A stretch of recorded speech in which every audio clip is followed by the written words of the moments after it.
Bien, muy buenas noches, estimados amigos.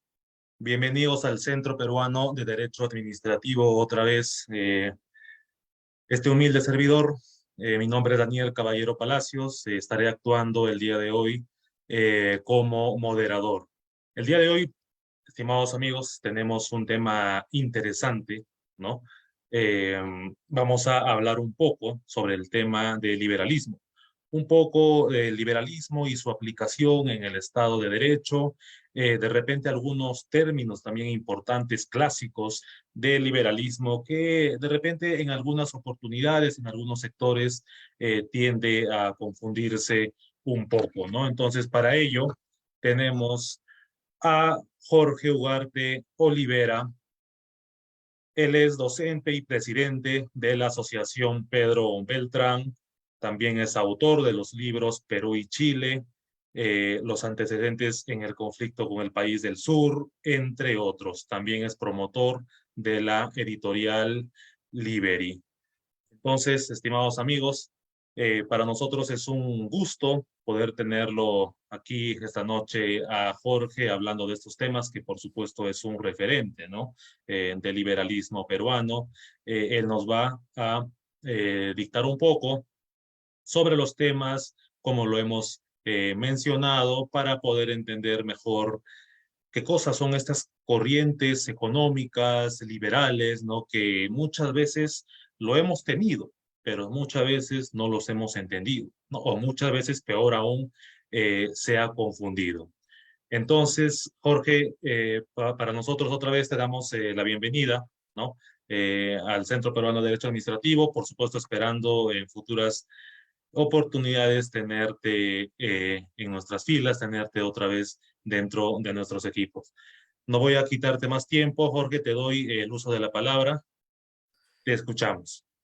Más bien, Gracias. gracias a ti, Daniel, por el espacio, gracias al Centro Peruano de Derecho Administrativo por darme la oportunidad de exponer las ideas de la libertad. Soy un joven, o no tan joven, ya 34 años, recién cumplidos el 3 de enero pasado, que defiende las ideas de la libertad hace algún tiempo atrás. Desde que las conocí, las comprendí, abracé la filosofía política del liberalismo y entiendo que es la mejor manera de poder vivir. O sea, el liberalismo, en palabras de Alberto Venegas Lynch, es el respeto irrestricto al proyecto de vida del prójimo. Si tú respetas el proyecto de vida del prójimo, nunca vas a pedir que el Estado intervenga para limitar el proyecto de vida de la otra persona. La otra persona tiene la libertad de poder hacer de su vida lo que quiera, siempre que esa libertad no atropelle la libertad del otro. O sea, si tú en tu espacio quieres hacer lo que gustas, sin atropellar la libertad de otro, insisto, entonces es el respeto irrestricto a ese proyecto de vida. En palabras de Alberto Mansuetti, el liberalismo son gobiernos limitados y mercados libres. En palabras del de gran Juan Ramón Rayo, español, ideólogo también muy importante del liberalismo, joven él también, el liberalismo es la filosofía política que permite la sana convivencia entre los individuos dentro de una sociedad. Si tú eres liberal, vas a respetar el proyecto de vida de otra persona. Entonces, el liberalismo se encuentra en la antípoda del socialismo. El liberalismo es individualista. El socialismo es colectivista. Pone al colectivo por encima del individuo. El liberalismo entiende que vivimos en sociedad, pero que esa sociedad está creada por individuos, cada individuo con un pensamiento distinto, con una filosofía de vida distinta, con una forma de ver su día a día de manera distinta y con gustos y pretensiones distintos también. Entonces no puede haber un órgano director que diga lo que a ese individuo le puede gustar o que almacene toda la información de todos los individuos dentro de una sociedad, porque eso es imposible de hacer. ¿Okay? Hay una teoría de Mises y Hayek que se conoce como, que habla de la inconsistencia del socialismo, ¿no? La incompatibilidad con la misma sociedad. Entonces, en el Perú, vamos a ser claros, nunca ha habido liberalismo, nunca hemos tenido políticas liberales. Sin embargo, hay algunos que aseguran que en el Perú se ha aplicado el neoliberalismo, ¿no? Neo significa nuevo y liberalismo es la libertad. Entonces, el neoliberalismo vendría a ser un nuevo liberalismo. Pero verdaderamente existe el neoliberalismo. Yo estoy escribiendo un libro sobre la época de Fujimori y explico en el primer capítulo si es que qué es el neoliberalismo y si es que existe verdaderamente, ¿no? Y llego a la conclusión, después de un estudio largo, yéndonos a la primera persona que utilizó en un documento académico la palabra neoliberalismo, nos damos con la sorpresa que fue un socialista llamado Max Adler. Este personaje fue el que por primera vez utilizó la palabra neoliberal para referirse a un intelectual de la Escuela Austriaca de Economía que era Mises, ¿no?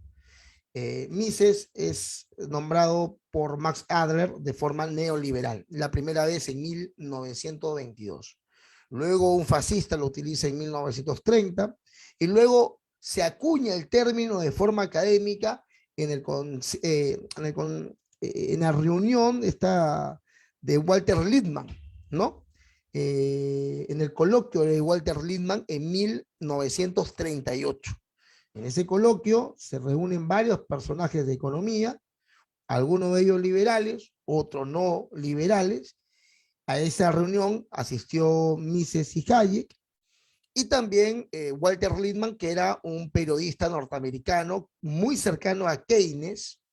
El keynesianismo ya se había aplicado, se estaba aplicando en parte del mundo y sin embargo, en esta reunión se propone crear un punto medio entre el liberalismo laissez-faire con el keynesianismo, el socialismo o el fascismo. O sea, un punto medio entre el liberalismo absoluto y la planificación pública o estatal. Entonces, Alexander Rousseau propuso como ese término medio, esa nueva ideología o filosofía política, propuso el término neoliberalismo. Sin embargo, esto no fue aceptado por Mises ni por Hayek, y ahí nació el término conocido como liberales clásicos. Ellos dijeron, no, yo soy un liberal clásico, o sea, laissez-faire, no soy un neoliberal que quieren inventar. Entonces, desde entonces se ha empezado a utilizar de forma académica el término neoliberal. Y se dice y luego viene, pues, por ejemplo, el ordoliberalismo que antes se había creado en 1930 en la escuela de Friburgo, con Eucken a la cabeza, economistas y juristas. Luego pasó esto más adelante. Cuando acaba la Segunda Guerra Mundial, Alemania queda devastada, Estados Unidos aplica el Plan Marshall y da 20.000 millones de dólares para los países que habían sido devastados, precisamente también por Estados Unidos en la Segunda Guerra Mundial. Y estos países tenían que cumplir una serie de requisitos. Entonces, en Alemania se junta el ordoliberalismo de la Escuela de Friburgo de 1930 con una de las características de la economía cristiana, o sea, el social cristianismo. Ese principio se conoce como el principio de subsidiariedad. ¿Qué dice el principio de subsidiariedad? Que cuando un grupo de personas pasa por austeridad económica y no tiene para comer, para educarse, para dar salud, no tienen casa, no tienen algo para poder subsistir, para poder sobrevivir, entonces el Estado puede utilizar los fondos de otras personas a través de impuestos, recaudar dinero a través de los impuestos de aquellos que más ganan para subsidiar a estas personas momentáneamente hasta que dejen de pasar por ese problema económico. Esto se conoce como el principio de subsidiariedad de la escuela de la Iglesia Católica, ¿no? Del principio de la escuela católica. Entonces, el ordoliberalismo se fusiona con ese principio de subsidiariedad y crean lo que hoy conocemos como la economía social de mercado, que es lo que se aplica en Alemania. Ok, pasa un tiempo y luego en 1979 asume el poder como primera ministra en Inglaterra, Margaret Thatcher, y aplica políticas que algunos las conocen como neoliberales. ¿Ok? Luego también Chile aplica políticas que también la van a llamar neoliberales porque son aplicadas por la Escuela de Chicago, unos economistas encabezados por Milton Friedman, que lo consideran algunos como neoliberal, pero en realidad en términos académicos es un monetarista. No puede ser un liberal porque el liberal no cree en un banco central. Los monetaristas sí creen en el control monetario de la masa monetaria.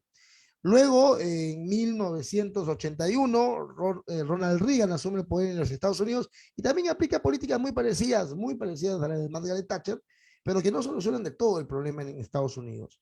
Luego, en 1989, en el gobierno de Bush, se crea por Williams que era un trabajador del banco, era un economista que había trabajado en el Fondo Monetario Internacional y el Banco Mundial, crean 10 mandamientos recomendados por Estados Unidos para todos los países que quieran salir del subdesarrollo.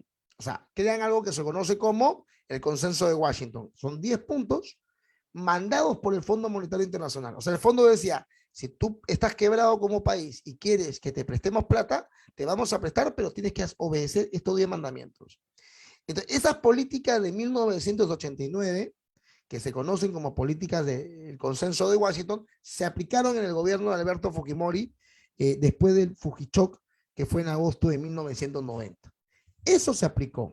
Algunos dicen, por ejemplo, algunos políticos peruanos, que no vamos a mencionar el nombre, que eso es neoliberalismo, lo que aplicó Fujimori, y que la constitución política actual es neoliberal porque en su capítulo económico dice que es una economía social de mercado. Si eso fuera cierto, si con Fujimori hubiese llegado verdaderamente el neoliberalismo al Perú, la Constitución de 1979 en su capítulo económico también es economía social de mercado. Entonces diríamos que también la Constitución del 79 es neoliberal y que los pepecistas y apristas y toda la izquierda que participó en la Asamblea Constituyente del 78-79 también son neoliberales. Y eso no es verdad. El neoliberalismo es una palabra inventada de forma peyorativa por parte de la izquierda para referirse a todo aquello que cree en la propiedad privada. Por más poquito que creas en la propiedad privada, eso es neoliberal. ¿Tú crees en la inversión privada? Neoliberal. ¿Tú crees que el extranjero puede venir a tu país a invertir y competir con el nacional? No, tú eres neoliberal. Entonces, eso es una palabra bastante utilizada, manoseada inmerecidamente, y nosotros los liberales no aceptamos el término neoliberal, todo lo contrario, lo rechazamos en formas absolutas, y tenemos una posición distinta. Creemos que el Perú no se han aplicado políticas liberales. El gobierno de Fujimori no fue liberal. ¿Por qué? Porque trajo a organismos reguladores al Perú. No habían organismos reguladores y él los trajo, los impuso, entregó a Telefónica el monopolio de la telefonía en el Perú. El sistema judicial estuvo podrido durante el gobierno de Fujimori. Por otro lado, también podríamos decir que mantuvo el Banco Central y que las privatizaciones no fueron del todo amplias, como lo hubiésemos querido los liberales. Por ejemplo, mantuvo la ONP, como no pasó en Chile. En Chile se eliminó por completo las pensiones públicas y se quedaron con las AFP, que son privadas. Durante el gobierno de Fujimori, por ejemplo, se mantuvo el Banco Central, no se privatizó Petroperú, tampoco se privatizó el agua, y también durante el gobierno de Fujimori las leyes se mantuvieron y se extendieron generando oligopolios. Hoy en el Perú tenemos 16 bancos en un país de 33 millones de habitantes, mientras que Panamá, un país de 3 millones de habitantes, tiene más de 70 bancos. Estados Unidos ni qué decirse, con su gran cantidad bancaria.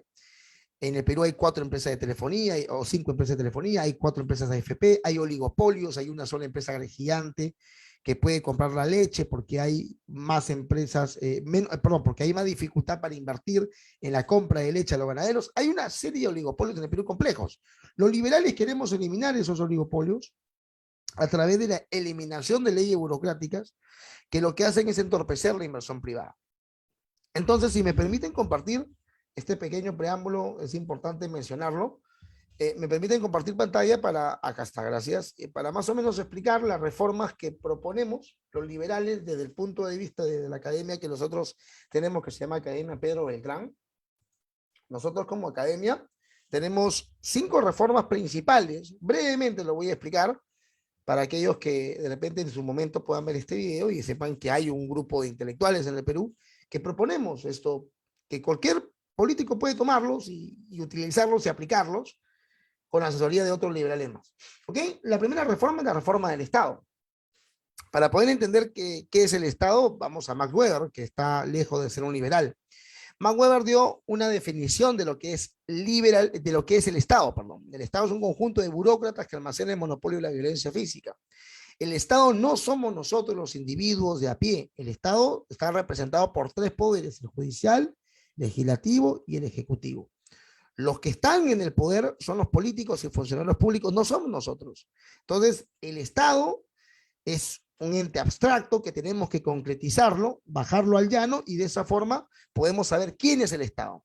El Estado es el policía, un representante del Estado es el militar, un representante del Estado es el serenazgo que trabaja en una municipalidad, es el alcalde, el gobernador regional, el congresista, el presidente, el ministro, el que te atiende en una RENIEC, el que te atiende en la OMP, el que te atiende en el Jurado Nacional. Ellos son la representación física del Estado, son trabajadores del Estado. Entonces, en el Perú tenemos una enorme cantidad de trabajadores públicos. Tenemos 1,5 millones de trabajadores públicos y todo el tiempo estos van creciendo. Tenemos más de 16 millones de trabajadores privados y tenemos 1,5 millones de trabajadores públicos. Algunos podrán decir, o sea, trabajadores públicos son poquitos frente a la cantidad de privados, sí, pero hay una diferencia, que el trabajador público lo pagamos todos, el trabajador privado lo paga las ganancias de la empresa privada. ¿Ok? Los cuadros económicos de una empresa privada. En este caso, cada trabajador público lo pagamos todos los peruanos, todos, indiscutiblemente. El pobre y el rico. Más daño le hace al pobre que al rico. Entonces, nosotros no somos anarquistas. Los liberales creemos en que tiene que haber un Estado que nos dé seguridad, obra pública y justicia. Creemos que el Estado tiene que existir para defender la vida, la libertad y la propiedad del que menos tiene, frente a una igualdad de derechos, cosa que en el Perú no existe. En la actualidad no existe una igualdad de derechos, ¿no? Se está igualdad de género, igualdad de racial, igualdad de todo, pero no existe la igualdad ante la ley. No la existe. Basta ver que, por ejemplo, si un hombre mata a una mujer, el tipo es acusado de feminicidio y puede ir preso con una condena superior y sin ningún tipo de beneficios en la cárcel. Y me parece que está bien que vaya preso, y me parece que está bien que no tenga beneficios, y me parece que la condena es muy corta, debería ser mucho más alta todavía. Es más, acumulativa la condena, como lo hacen en otros países como Estados Unidos, que el tipo puede ir preso por agresiones graves, por violación, por homicidio, por robo posiblemente, por huir, o sea, 5 delitos en uno, y se van aumentando dependiendo de la pena, y puede irse preso hasta 200 años de cárcel. En el Perú no, las condenas son muy débiles para nosotros los liberales, como creemos. Ahora, eso no quiere decir que esté bien el tema del feminicidio, porque si una mujer mata a un hombre, no va la misma cantidad de años presa y tampoco tiene la misma eliminación de beneficio dentro de la cárcel. Entonces, no hay una igualdad ante la ley. De cada 10 hombres, de cada 10 juicios, según data del mismo Estado peruano, de cada 10 el requerimiento de tenencia de niños, de hijos, 9 los tiene la mamá y 1 lo lleva el papá. ¿Dónde está la igualdad ante la ley ahí? No existe igualdad ante la ley. Entonces hemos retrocedido en tema de derecho en vez de haber avanzado.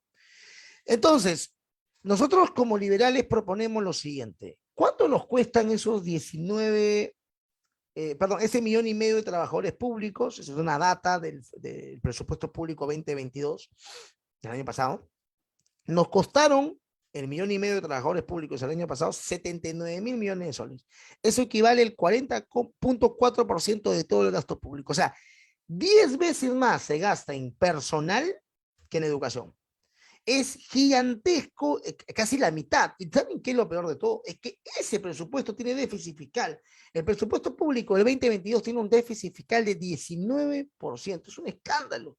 Es degenerado. Esto es inhumano. ¿Por qué? Porque ese 19% para pagar planilla principalmente hay que prestárnoslo todo el tiempo al Fondo Monetario Internacional. Todos los años nos endeudan para pagar los salarios de funcionarios públicos cuyos puestos no son relevantes, porque el Estado no tiene por qué ver el ambiente, porque el Estado no tiene por qué ver la cultura, porque el Estado no tiene por qué tener un Ministerio de Educación. Se puede financiar la educación de los que no tienen sin la necesidad de tener un ministerio público, un ministerio de educación, perdón. El Estado no tiene que fomentar trabajo a través de un ministerio de trabajo. Hay que eliminar 12 ministerios de los 19 que hay, y eso lo vamos a explicar más adelante. Ahora, aquí está. Bueno, en la reducción del aparato público lo que proponemos es eliminar 12 ministerios, quedarnos con 7, reducir el personal público a 800.000 trabajadores, ¿ok? Levantamiento del secreto bancario para todos los funcionarios públicos, una política singapurense de lucha contra la corrupción. Todos los funcionarios públicos que se queden a trabajar en el Estado, que va a quedar pequeño, tendrán que levantar su secreto bancario. O sea, tenemos que saber con cuánta plata entran a trabajar, porque un funcionario público y un trabajador privado es distinto. El trabajador privado, insisto, tendrá que responder ante su jefe. El trabajador público tendría que responder ante los millones de peruanos que le pagamos su sueldo. Entonces queremos saber este tipo con cuánta plata entra y si es honesto va a levantar su secreto bancario. No habría ningún problema. Eso permitiría que ya no haya déficit fiscal y que no nos sigamos prestando plata del Fondo Monetario Internacional para pagar planillas. Entonces, esta es la primera reforma que tenemos. Aquí tenemos el cuadro del presupuesto público. Mira, acá está, usted lo puede ver. Se presupuestó 197 mil millones de soles aproximadamente para gastar el año pasado. En pago de planillas se va a 40.4. ¿Ok? El endeudamiento, o sea, la plata que se tiene que prestar del fondo para cubrir este gasto, porque no lo tienen todo, es de 19.3. Es un absurdo. Y miren cuánto representa la minería, tanta gente que habla que no, que el canon minero, mucho, mira, no representan el 5% de nuestro presupuesto. Entonces, este cuadro es importante tenerlo siempre presente. Luego vamos a la segunda reforma, que es la reforma de impuestos económica, ¿no? Que es la eliminación de impuestos. En el Perú, entre tasas tributarias, arancelarias, entre otras cosas, son 36 tipos de impuestos que hay en el Perú. Hay 36 tipos de impuestos. ¿Ok? Si la SUNAT se creó en 1988, pero se puso en práctica fuertemente en el gobierno inicial de Fujimori, es una institución pública recientemente creada, no tiene muchos años. Incluso antes, el cobro de los impuestos estaba en manos de una institución privada, no necesariamente pública. Entonces, ¿qué es lo que proponemos nosotros? ¿Y por qué creemos que muchos impuestos son malos? Cuando tú tienes una burocracia tributaria, lo que tienes es exactamente lo que tiene el Perú, 80% de informalidad. ¿Por qué las personas que tienen su pequeño negocio no entran a la formalidad? No entran a la formalidad porque es un lío, un caos ser formal. Yo no te lo digo porque yo he estado con negocios pequeños y he tenido que irme a la formalidad, y hoy que estoy en la formalidad es complicadísimo. Entonces la burocracia de la formalidad es a la que huyen muchos empresarios peruanos. Entonces, si tú desburocratizas la tributación, la simplificas, porque la función del Estado es simplificar y la función del empresario es principalmente producir. El empresario tiene que producir bienes y servicios de calidad a un menor precio en un mercado libre. Tiene que producir. ¿Y el Estado qué tiene que hacer? Simplificarle la vida. Cobrar impuestos simples, sencillos, básicos y con tecnología para que nadie se escape tampoco, ¿eh? Para que sea un presupuesto claro y evidente el que se pueda recaudar. Pero simplificarlo y hacer atractiva la inversión en el Perú. Entonces, ¿qué proponemos nosotros? Quedarnos con 3 impuestos. Simplificar los 36, bajarnos con 3 impuestos, que son los que inmediatamente paso a explicar. El IGB, que se cobra al cargo del producto que compramos. Tú compras una leche, ¿ok?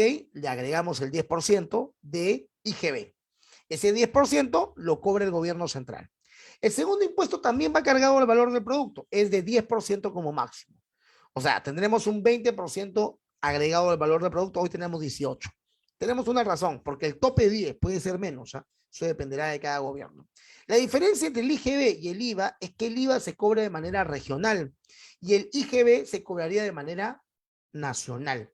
¿Por qué hacemos esto? Para descentralizar la economía, para que cada región pueda cobrar su propio impuesto IVA y eso vaya directamente a las arcas de la municipalidad o del gobierno regional para obra pública y no tengan que estarle tocando la puerta al gobierno principal para que le den para obra pública. Y así se hacen responsables también de sus propios manejos económicos y se podría empezar con esta tan llamada estados federales. Yo lo llamo más estados regionales porque es lo que tenemos, una regionalización.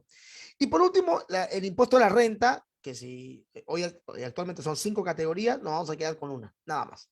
¿Cuál es esa? El impuesto a la renta a las empresas, que se cobraría inicialmente un 15% a todas las empresas, a todas sin distinciones. Ese 80% de empresarios que están en la informalidad le daríamos 2 años de gracia para que entren a la formalidad. 2 años en nuestro gobierno, o sea, en el gobierno liberal, en un gobierno liberal cualquiera que suma esto, lo puede entender. ¿Cómo haces atractivo para que ese 80% venga a la formalidad? Bueno, aplicando unas reformas atractivas para ellos. No cobrarles impuestos durante 2 años va a permitir que entren. Después de 2 años, todos tendrán que pagar la cantidad de impuestos. No es que creo otra empresa para que 2 años más me den la licencia. No, son los 2 primeros años en estas reformas estructurales y que son mucho más profundos y estamos resumiéndolos.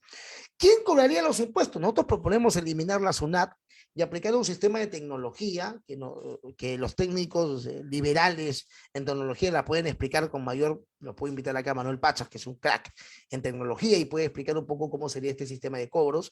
Y lo que necesitaríamos para cobrar los impuestos de todo el Perú simplemente es una pequeña oficina adjunta al Ministerio de Hacienda, que es el Ministerio de Economía actualmente. No necesitas a la SUNAT en todos lados.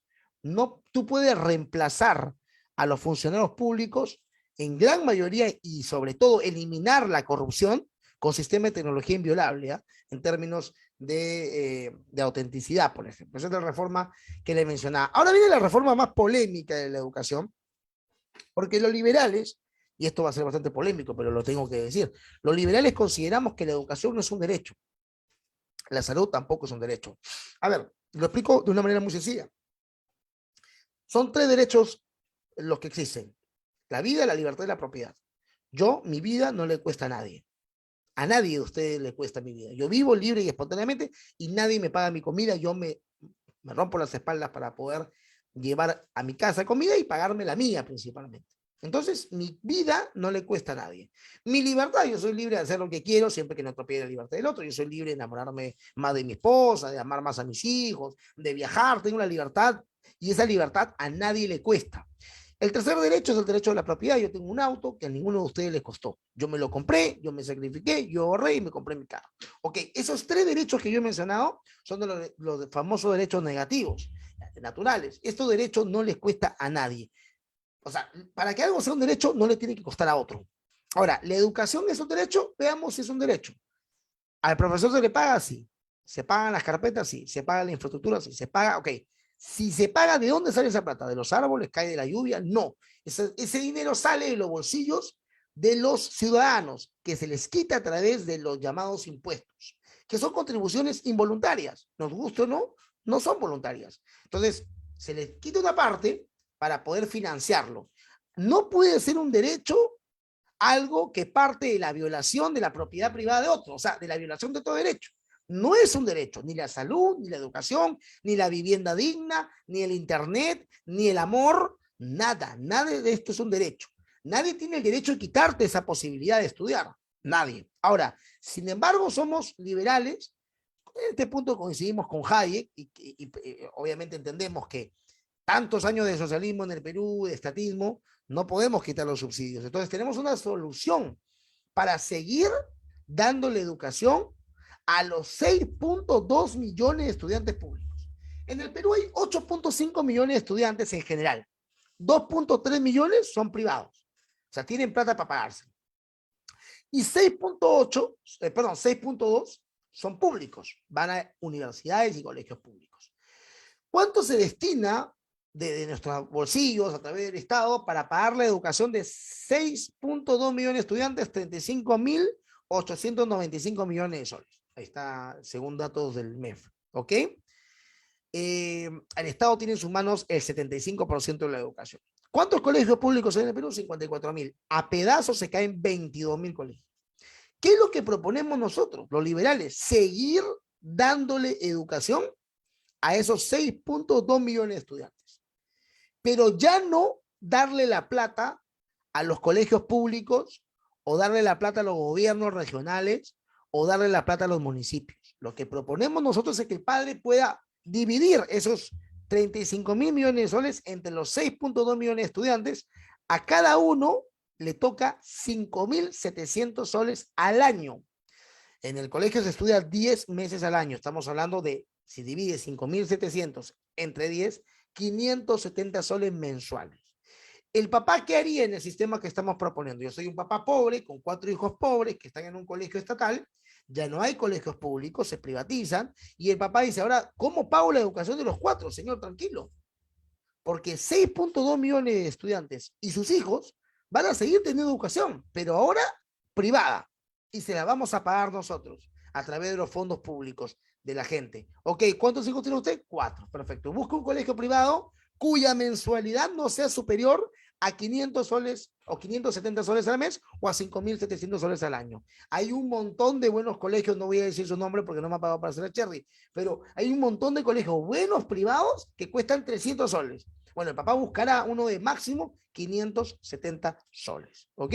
Cuando lo encuentre, el padre lo que va a hacer es solicitarle al colegio el permiso para enviarle la carta al ministerio y el ministerio le aplicará. Ese sistema que estamos proponiendo en esta asociación Pedro Beltrán es el sistema de beca 18, pero para todos, ¿ok? Esto se ha hecho en Suecia, se hizo en algún momento en Corea del Sur, se hizo en estados de Estados Unidos, parte lo han hecho en Chile y lo han hecho en otras partes del mundo también, y en el Perú lo aplicamos. Es una postura de Milton Friedman. El sistema de voucher es darle educación a las 6.2 millones de estudiantes, pero de calidad. Esto le haría perder al Estado total y plenamente la autoridad sobre la currícula nacional.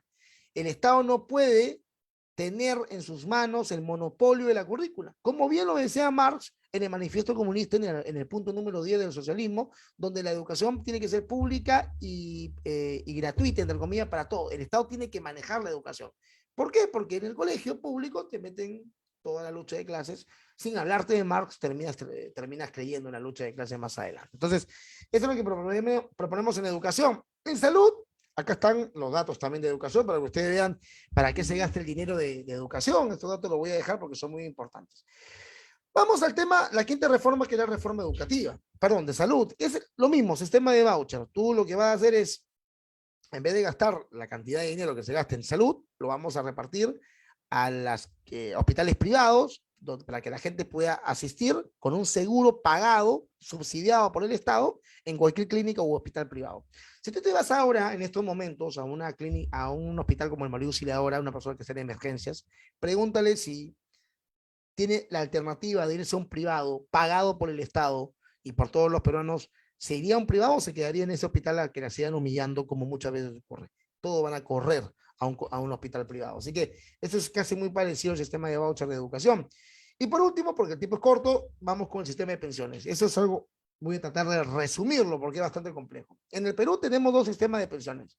El público, la ONP, que es una estafa, y el privado, que vino en el 92 con Fujimori, que es una repercusión, una reinsertado del sistema de pensiones chileno, creado en Chile. ¿Okay? Fue importado el sistema de pensiones. Y en el Perú hay 4 empresas de AFP que manejan los fondos privados. ¿Cuál es la diferencia entre el sistema público y el privado? El sistema público es de reparto. ¿Qué significa esto? Que 4, por darte un ejemplo en número, 4 aportantes actuales que están trabajando, se les descuenta, y 4 de ellos, sus fondos, sirven para pagar la pensión de alguien que ya dejó de aportar, de un anciano. Se llama sistema de reparto. 4 pagan la pensión de uno, por dar un ejemplo numérico rápido. ¿Ok? El problema es que hay 2 leyes, la 19.990, que se creó, se afianzó más en el gobierno de Velasco, que es el esperpento que tenemos hoy, y tenemos la 2530, que es la peor de todas, porque es un sistema para funcionarios públicos creado en el gobierno de la década de 1850, el gobierno de Ramón Castilla, el mariscal Ramón Castilla, y que es solamente para altos funcionarios públicos. Ramón Castilla es uno de los grandes estatistas que hemos tenido, ¿no? Muy respetado históricamente, pero en términos estatales, bueno, muy estatista el tipo. Y bueno, él dijo, bueno, pobres funcionarios públicos tienen que recibir una pensión. Y les creó el sistema 2530, como la conocemos hoy, pero con otro nombre en ese momento. Entonces, hoy uno de la 2530 se puede jubilar si gana 18.000 soles mensuales. Cuando deje de trabajar, su pensión va a ser de 18.000 soles mensuales. En el caso de la 19.90 no es solamente para funcionarios públicos, pueden ser para todos aquellos que quieran entrar a este sistema, ¿ok? Y tú te jubilas y puedes ganar de 500 a 900 soles mensuales. Tienes que aportar 20 años, entre otras características más, ¿ok? Pues esa es la diferencia. Ahora, el privado en el Perú, ahora, para terminar con el sistema público de pensiones, el problema del sistema público es que es una estafa. Voy a darles algunos casos. En Holanda, Países Bajos, el déficit fiscal de la pensión pública holandesa es de 6%. España, que es la que tiene más alta en Europa en este momento, el déficit fiscal de la pensión pública española es de 12%. El déficit fiscal de la ONP en el Perú es de 80%. Es una estafa. están estafando a los aportantes, es una pirámide. Esto en cualquier parte del mundo es una estafa, pero como lo hace el Estado, se le permite. Y esto no puede continuar. Entonces ahorita vamos a la propuesta. Luego estamos con las AFP. Las AFP llegaron en el gobierno de Fujimori, se han creado un oligopolio y hay dos problemas enormes. El oligopolio, número dos, la obligatoriedad, que como trabajador formal, entre comillas, tengas la obligación de aportar o a la ONP o a la AFP. El Estado te obliga, como si fueras un niño de pecho, a ahorrar en un chanchito para que te compres tu bicicleta cuando seas mayor. O sea, estás obligado, como si fueras un niño de pecho. Así nos trata el Estado.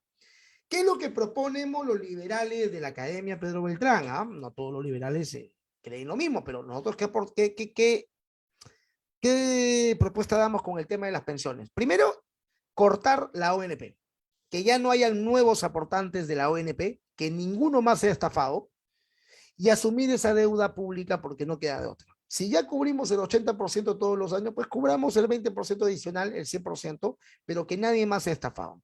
¿Qué quiere decir esto? Que los ancianos que en estos momentos reciben una pensión la sigan recibiendo.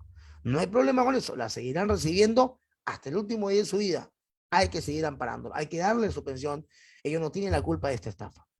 Pero hay otro problema, el problema de los que han aportado durante 3, 4, 5, 20, 19 años, por ejemplo. ¿Qué pasa con ellos? Con ellos tendrán dos opciones. La primera es darle el monto aportado hasta la fecha a través de un cheque, un bono, que es de su propia plata. Ojo, no estamos regalándole dinero, es su dinero que el Estado los había estafado y nosotros vamos a hacer justicia. Entregarle su dinero a través de un bono que ellos podrán, uno, gastárselo si quieren, o dos, ir a un sistema privado a guardarlo para que se acumule su dinero. Esa es la solución para la ONP. Para la AFP, resolver los dos problemas. El primero, abrir el mercado, dejar de amparar a estos mercantilistas que están en la AFP, que es el mejor sistema que tenemos en el Perú. Es indiscutible que es muy bueno, pero no es justo del todo. ¿Por qué? Porque es un oligopolio. Hay que abrir el mercado para que venga más competencia, hayan más alternativas, mejores beneficios para el aportante. Y número dos, ¿ok? Y número dos, quitar la obligatoriedad. Si tú le quitas la obligatoriedad en un mercado libre donde no hay 4 AFP, sino hay 30, van a querer convencerte de que tengas que guardar tu plata. Y para convencerte van a ofrecerte los mayores beneficios. Podrán haber AFP donde no solamente recibas una pensión, pueden haber sistemas de pensiones o sistemas de ahorros donde te ofrezcan un seguro de vida, donde te ofrezcan de repente un seguro para un hogar. Ya se verá en su momento, pero quitar la obligatoriedad y abrir el mercado es lo que proponemos en el sistema de pensiones. Estas son, entre otras, las posturas que tenemos en la Academia Pedro Beltrán para aplicar en el Perú en un Estado de Derecho. ¿Qué quiere decir esto? En un Estado democrático. En Singapur se hizo una dictadura. En el Perú, para hacer estas reformas, el partido que lo haga, porque se tiene que hacer desde la política, no se puede hacer desde la ciudadanía. Para que se logre, tiene que tener una mayoría parlamentaria aplastante y hacer sociedad con otros partidos, alianzas que permitan hacer las reformas. Porque de lo contrario, lo vamos a enfrentar a un grupo de poder oligopólico existente en el Perú y a un grupo de poder también socialista que está arraigado. Sumada a estas propuestas tenemos la entrega del subsuelo a las comunidades originarias y el derecho del subsuelo a los propietarios del suelo, modificar el artículo 66 de la Constitución Política del Perú. La privatización de las cárceles, por ejemplo, es otra propuesta que tenemos los liberales de la Academia Pedro Beltrán. O sea, definitivamente tenemos que aplicarlo. La privatización de las cárceles, que el delincuente pueda ir a la cárcel a trabajar para su estadía y trabajar para pagar lo que robó. Ir al derecho anglosajón es algo bien complejo que los técnicos en derecho lo podrían explicar, pero creemos que el sistema anglosajón es un sistema muy superior al sistema romano. Nos gusta mucho más y la evidencia empírica lo demuestra también. Del mismo modo, como liberales en esta academia, tenemos una postura por defensa de la vida, defendemos la vida del vientre de la mujer, y un liberal consideramos que los liberales, como defendemos la vida y la vida inicia en la concepción, defendemos la vida por eso, no porque somos religiosos. Yo como liberal soy todo menos religioso, no voy a la iglesia, no tengo amigos curas, no tengo amigos arzobispos, ni nada que... Ay, yo soy muy crítico de la iglesia católica, pero eso no tiene nada que ver con los principios del liberalismo.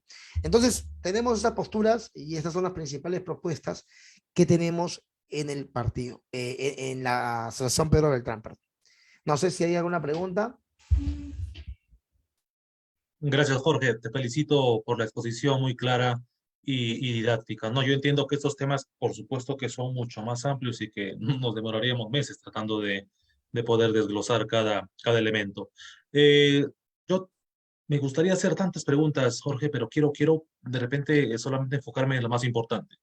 En el Perú, cuando bueno, es un término muy usado, ¿no es cierto? Se utiliza en todos los estratos, en todo momento, más de repente en política, ¿no es cierto? En teoría política, en teoría económica, en teoría del Estado, cuando una persona escucha o habla de izquierda o derecha, ¿cuál es el término correcto para poder entender estos términos, ¿no? Porque, bueno, por el paso del tiempo, yo entiendo de que muchas personas utilizan, ¿no es cierto?, ese tipo de términos, y yo creo que por ahí es un término deformado, una idea deformada, ¿no?, de la utilización de estas figuras, ¿no? Entonces yo quisiera, Jorge, que nos puedas explicar más o menos qué cosa es lo que una persona entiende o qué cosa es lo que se debe entender cuando uno se habla o cuando uno escucha el término izquierda o derecha. Gracias por la pregunta. Bueno, esto nace en la Revolución Francesa y los términos han ido evolucionando, ¿no? Bueno, en la época de la Revolución Francesa, a finales del siglo XVIII, ser de derecha era un tipo que defendía el status quo, o un grupo político, ideológico, filosóficamente, políticamente hablando, que defendía la monarquía, que estaba en pos de la iglesia, mientras que la izquierda, en esa revolución y el lugar de la asamblea donde se sentaban, según su posición, los de la izquierda estaban a favor de la revolución, a favor de la república, eliminar el status quo, eran antirreligiosos, entre otras cosas. Esos términos han ido evolucionando con el tiempo, han ido cambiando con el tiempo, pero la esencia se ha mantenido. ¿En qué punto se ha mantenido? En la actualidad, ser de izquierda es ser principalmente estatista, colectivista, estar a favor de políticas que van en contra del individuo y a favor del colectivo, por más que el colectivo sea una masa ignorante. Lo siento, las cosas como son. Por más que yo tengo un pequeño programa en redes sociales donde me llaman todos los días y yo pregunto por qué el cambio de constitución, por qué una asamblea constituyente. Y lo que me dice la gente de izquierda todo el tiempo es algo que la constitución no dice. Entonces o sea, sacrifican al individuo por culpa de un colectivo que no tiene ni la menor idea de lo que está haciendo. Y decir que la voz del pueblo y la voz de Dios, Hitler fue elegido democráticamente y era un tipo muy popular. Entonces, no hay que creer que porque las cosas son populares hay que aceptarlas. Las masas han ido en contra del individuo muchas veces y se han cometido atropellos porque los colectivos han querido en pos del individuo. Entonces, la derecha es más individualista.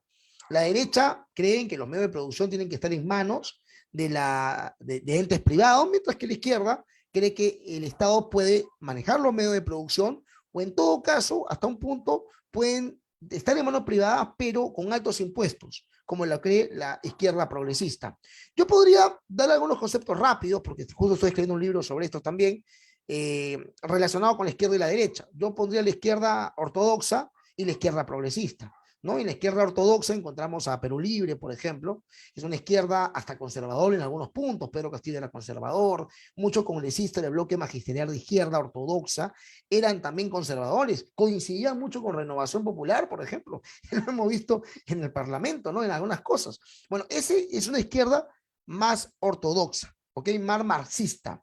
Sin embargo, hay una izquierda que nace a raíz de la caída del muro de Berlín y de la caída de la Unión Soviética, que se conoce como izquierda progresista.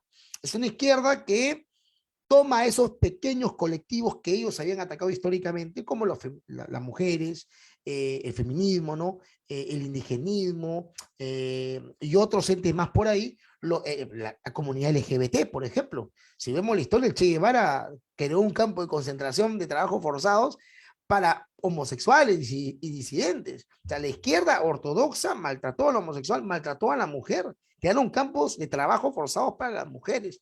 Sin embargo, a raíz de la caída del muro de Berlín, esa izquierda se reforma, es una izquierda revisionista y toma las ideas de Marx, pero revisadas por este personaje que de la cárcel a Gramsci, ¿no? Que de la cárcel escribe sus 33 cuadernos que son una revisión del marxismo, y ve el tema como cultural y no económico. Entonces, esta nueva izquierda progre es una izquierda globalista, es una izquierda que está en pos de los colectivos igualmente, pero que no necesariamente, Daniel, esté en contra de que los medios de producción estén en manos del privado, porque no le importa mucho el tema netamente económico, le importa más el tema cultural.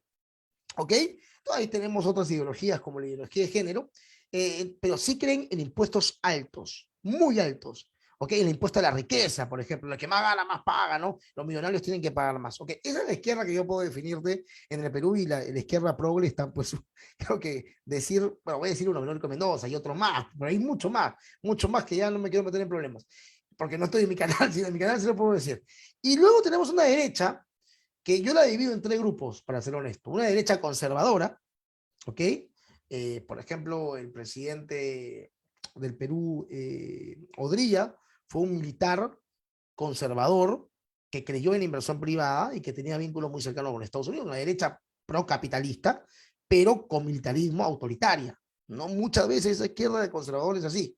¿Ok? Tenemos luego una izquierda mercantilista, perdón, una derecha mercantilista, una derecha que cree que los medios de producción tienen que estar en manos del privado, pero solamente el privado que le financia su campaña política.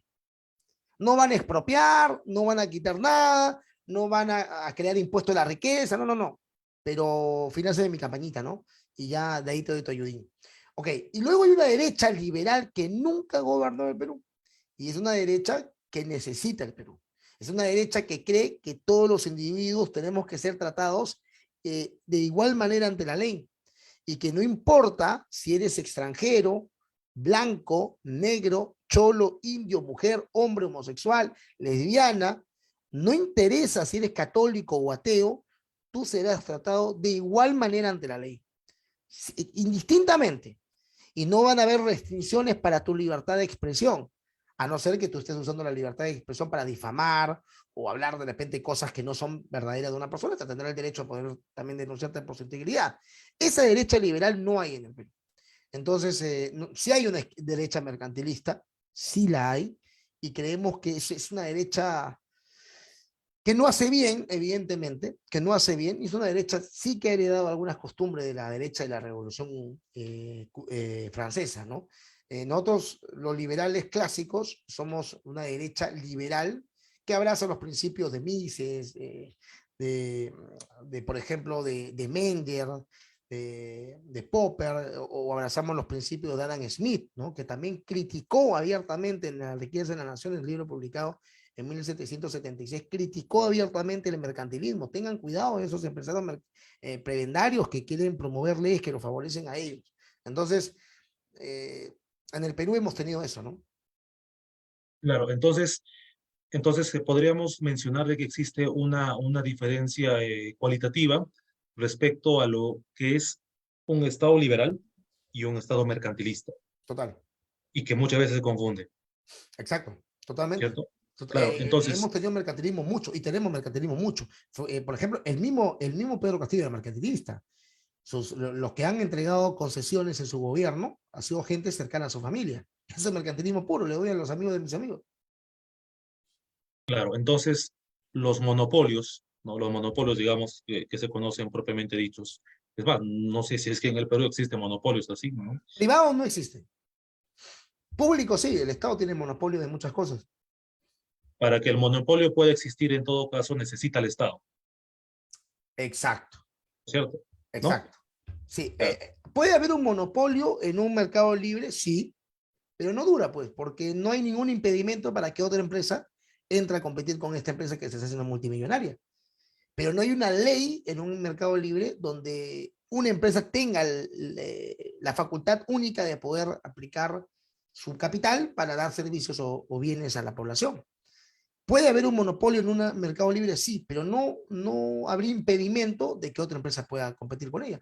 Hay un monopolio, por ejemplo, privado en el mundo, que la gente no habla, y que los liberales como yo como liberal sí lo digo, pero muchos liberales no quieren hablar de ese monopolio corrupto, privado, que es la FIFA. La FIFA es un monopolio privado absolutamente corrupto. Por eso cuando a veces, no voy a decir nombres, pero algunos liberales dicen, el Estado solamente es corrupto, el privado no, pero Como que el privado no. Hemos visto que la FIFA es un ente privado absolutamente corrupto. No voy a hablar más porque me van a matar con el tema del fútbol. Yo soy amante del fútbol, pero no puedo negar que es un monopolio corrupto la FIFA, ¿no? Claro, claro. Entonces, digamos que los monopolios no son parte del liberalismo, sino los monopolios podrían entenderse como parte del mercantilismo, ¿no es cierto? Sí, en ley, claro que sí. Ah, ok, ok. Hace poco mencionaste, Jorge, de que entonces cuando uno habla de un Estado neoliberal, no existe en todo caso la aplicación o este término, ¿no es cierto? El neoliberal, porque se utiliza bastante, ¿no? La gente normalmente lo utiliza neoliberal, neoliberal, porque neo hace referencia a algo nuevo. A lo nuevo, no existe una escuela académica de neoliberalismo, pero es justamente lo que te hablaba al principio cuando todavía no empezábamos la exposición. La izquierda ha utilizado tanto el término que muchos ya creen que existe, sin que haya o sea, no hay un economista que diga yo soy neoliberal, no existen. Entonces, el término neoliberal es peyorativo, es insultante, es diatribo, y lo han inventado como un mote de aquello que supuestamente la izquierda cree que es liberalismo. Yo me he topado con muchos que le llaman neoliberalismo a las políticas de Milton Friedman, pero Milton Friedman era monetarista en la escuela de Chicago, tenía un término, una escuela, unos principios. Llamar a Milton Friedman neoliberal y a Mises también neoliberal es un absurdo, no pensaban igual, pero para la izquierda son lo mismo. Pero no es el neoliberalismo lo que se ha aplicado en el Perú. En el Perú lo que se ha aplicado a raíz del gobierno de Fujimori, según la Constitución, que no se ha dado mucho en la práctica, pero sí está en la Constitución, es una economía social de mercado. Una economía donde el Estado participa, no directamente en el área empresarial, pero donde sí puede haber un rol subsidiario del Estado. Eso es lo que le permite la economía social de mercado. La economía liberal no se lo permitiría. Ok, perfecto. En teoría económica muchas veces se estudia, ¿no? Las teorías de la tragedia de los comunes, ¿no? Por ejemplo. Muchas veces tampoco se cree de que el Estado tenga que ser una agencia de empleo, ¿no es cierto? ¿Mm? Entonces, liberalismo, más o menos lo que propone, ¿no? Como base, más o menos, es que el Estado no se meta mucho, ¿no es cierto?, en la vida de las personas, que no se meta mucho en las actividades, ¿no? Entonces, yo pregunto, Jorge, ¿solamente en qué puntos el Estado tendría que tener intervención en la vida de las personas, en las actividades y todo ello? En términos puros, como liberal puro del laissez-faire, un liberal clásico puro, o sea, lo que pasa es que en la actualidad no se puede aplicar liberalismo puro en el Perú porque mataría de hambre a un montón de gente, ¿ok? Pero tenemos que entender que para llegar al liberalismo tenemos que ir por partes. Si llegásemos a un liberalismo puro, que es lo que se busca de parte de los liberales, el Estado solamente tendría que intervenir en seguridad, justicia y obra pública. Son los tres, o sea, el Estado tiene que darte una seguridad que te asegure que vas a tener igualdad entre la ley. Que así tú seas una persona pobre con una pequeña estera en tu casa, si viene un tipo millonario y te rompe tu estera en el camino, tú y ese millonario dejan sus billeteras a la entrada del Poder Judicial y entran de igual manera ante la justicia. ¿Ok? Eso es lo que te asegura el Estado liberal. Dos, obra pública, porque hay zonas donde el privado no le interesa. El privado no le importa poner un muro de contención, por ejemplo. ¿Qué va a ganar un muro de contención? Vamos a cobrarle cada vez que pasan por ahí una cantidad de dinero. No hay ningún tipo de beneficio ni de rentabilidad. El Estado tiene que intervenir ahí. Un puente, por ejemplo, construir un puente, no vamos a cobrar peaje como privado para que pase la gente, ¿no? Eso lo tiene que construir el Estado porque ahí no llega el privado, no tiene intención de llegar tampoco. La obra pública es importante en los lugares donde no llega el privado. Y número tres, seguridad. Claro que sí, el Estado tiene que brindarte seguridad interna y externa, o sea, Fuerzas Armadas y, por ejemplo, una seguridad policial interna, donde se te haga respetar tu propiedad privada, donde puedas recurrir si es que alguien violenta tu propiedad privada, donde tengan, los liberales sí le entregamos el monopolio de la violencia y de la justicia al Estado, se lo entregamos.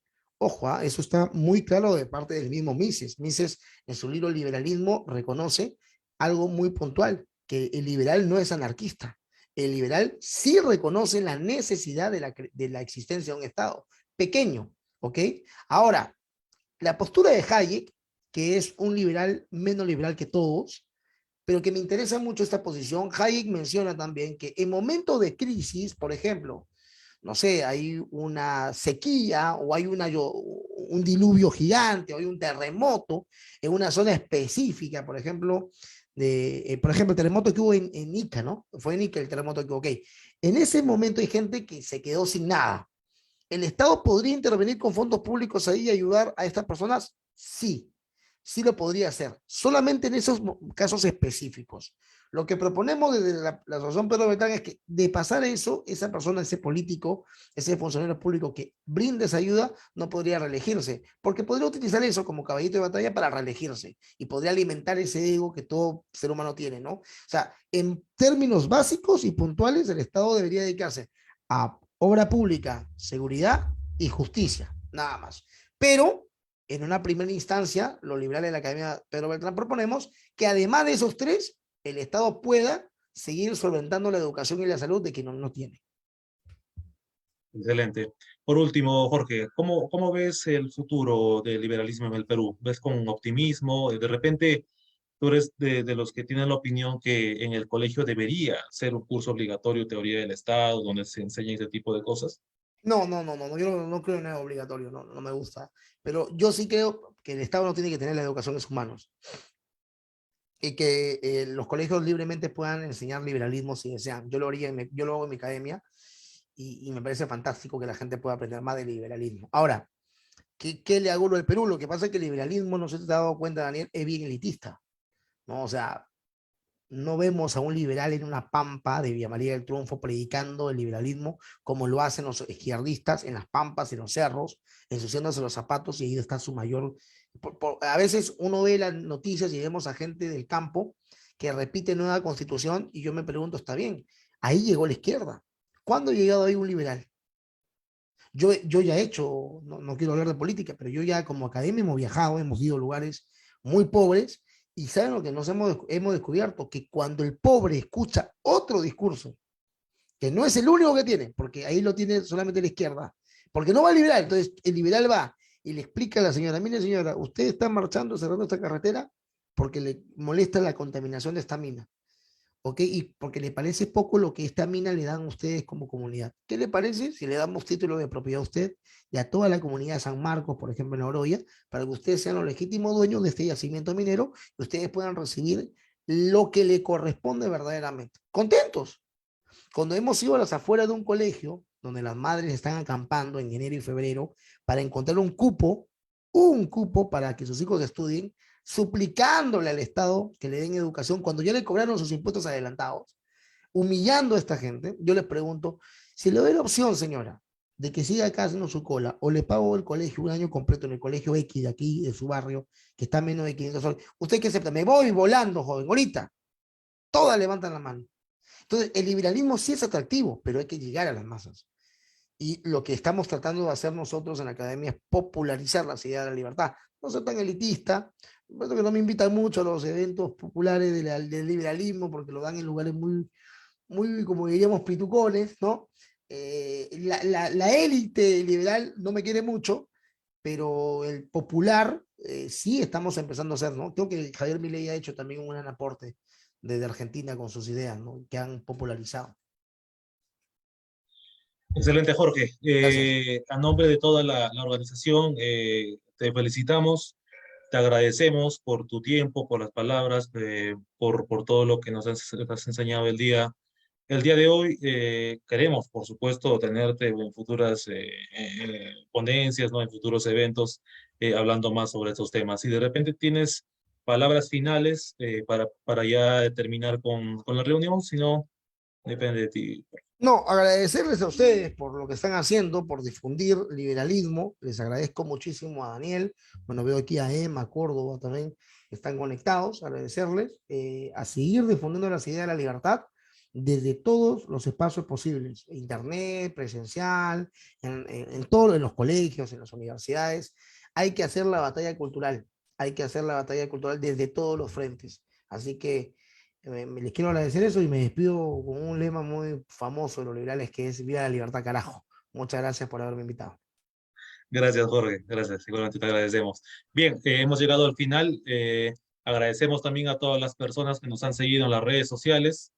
Estaremos trayendo más eventos, por supuesto. El video, la actual ponencia se va a subir a la plataforma de YouTube para que puedan tenerlo a su disposición. Estaríamos terminando con eso. Muchas gracias por su tiempo. Buenas noches. Hasta la próxima.